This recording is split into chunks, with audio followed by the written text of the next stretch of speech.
Retrouvez le débrief de JC sur la page OM Flash News. Bonjour à tous les amis, donc bienvenue dans ce débriefing du match OM Dijon hier soir. Avant de commencer, je voulais faire un petit coucou à notre partenaire Trottiware, donc qui est partenaire avec notre page OM Flash News. Donc coucou à Nicolas. Donc voilà le débriefing de ce match. Voilà, qu'est-ce qu'on va retenir? Ce que l'Olympique de Marseille a gagné. Donc victoire 2-0 face à la Lanterne Rouge qui était sur je sais plus combien de, je crois sur 9 ou 10, 9 défaites d'affilée. Donc voilà, donc on a vu hier soir un match, on va dire le mot, hein, les gars, c'est une purge. Hein. Donc tu gagnes 2-0 face à une équipe qui a plus la tête à la Ligue 1. Hein. C'est une équipe qui s'en tape, quoi. La moitié de l'équipe, ils y croient plus. Les mecs, c'est la totale démotivation, aucune prise de risque. Voilà, les mecs, ils attendent la fin de la saison avec impatience, quoi. Et nous, dans tout ça, on a joué une équipe de Dijon très faible. Et nous, je pense qu'on est très faible aussi. Parce que il faut pas s'enflammer, hein. On a gagné 2-0. Voilà, un match, une purge, hein, un match où on s'est fait chier. Il y en a qui vont dire, ouais, vous critiquez toujours même quand on gagne. Mais bon, les gars, à un moment donné, je sais pas si ce match il vous a plu, mais bon, c'est des matchs où tu t'endors presque devant. Voilà. C'est un match où tu veux dire, tu devrais les acculer dans leur cage, les mecs, tu devrais avoir 2000 occasions. Que des équipes comme ça, c'est des matchs que tu dois gagner 5-0, les matchs contre Dijon. Donc nous, on a gagné très difficilement. Avec on a vendangé beaucoup d'occasions. Hein. Payet a eu de belles occasions dans ce match.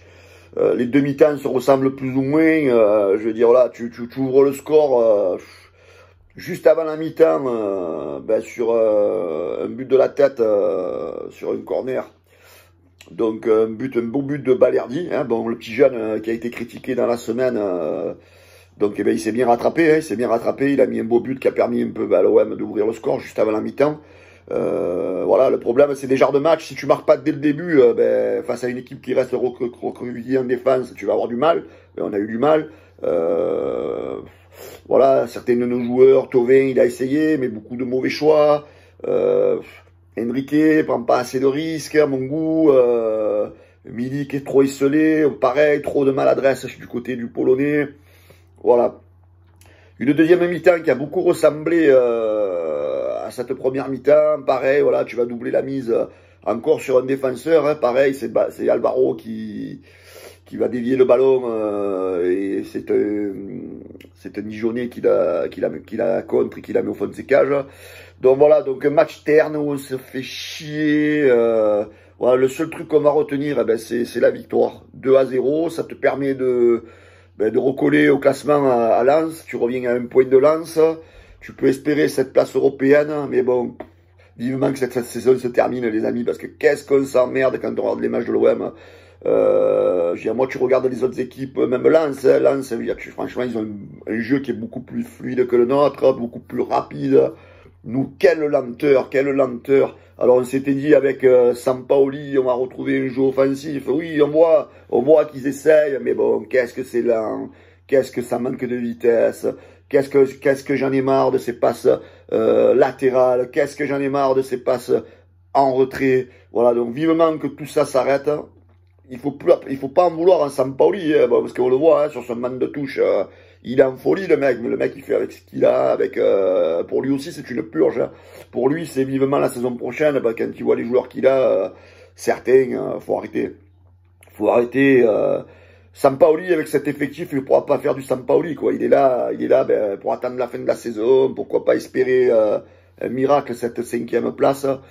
Voilà, moi, dans ce match, mes tops, je vais mettre Balerdi. Hein, Balerdi, très bon match. Solide, le gamin. À mon avis, s'il continue comme ça, avec Sampaoli, il peut devenir un grand joueur dans le système Sampaoli. Donc, pour moi, c'est un joueur qu'il va falloir conserver. Lirola, j'adore Lirola. Lirola, on voit la différence hein, par rapport à Sakai. Lirola, c'est je sais pas combien de centres par match. Le mec, il apporte de de la vitesse un peu sur les côtés qu'on n'avait pas avec Sakai, de l'allant offensif un peu. Donc Lirola, pour moi, ça fait partie des tops hier soir. Je vais mettre Dimitri Payet, malgré les actions qu'il a vendangées, bon, parce que c'est lui quand même qui est passeur, il me semble, sur les 2 buts.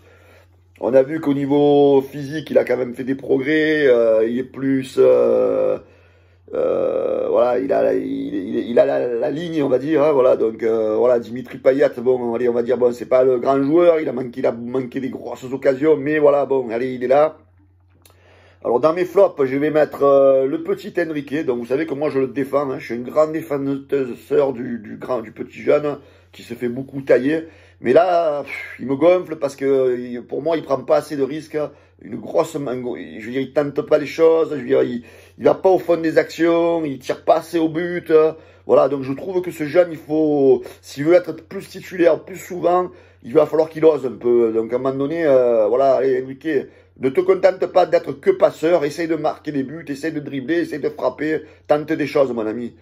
Milik aussi, Milik, je l'ai trouvé un peu en dedans dans ce match, beaucoup de maladresse, beaucoup de mauvais choix aussi de sa part. Et pareil pour Flotovin qui apporte aussi plus qu'à un moment donné, hein, ça il faut pas le nier. Mais pareil, souvent des mauvais choix dans les dernières passes, dans les derniers, des fois il y a des appels, il y a Lirola qui fait souvent des appels, alors au lieu de lui donner le ballon, il va tenter des choses inverses. Voilà, trop de mauvais choix chez Flotovin. Voilà, donc pour conclure dans ce match, eh ben on va garder le positif, le résultat, 2-0, donc voilà, donc ça nous permet de passer une bonne fin de week-end de Pâques. L'OM a gagné et on se replace au classement. Pensez à vous abonner les amis à la chaîne YouTube, ça nous fait plaisir, surtout que nos lives sont de plus en plus suivis sur YouTube et il va y avoir sans doute prochainement des futurs talks sur la vente, etc., etc. Donc pensez à vous abonner sur notre chaîne YouTube. Ciao les amis, bon lundi de Pâques en famille et on vous dit à ce soir, rendez-vous ce soir 20 h dans l'Hebdo News avec Chris, ciao avec Loris, pardon, ciao les gars.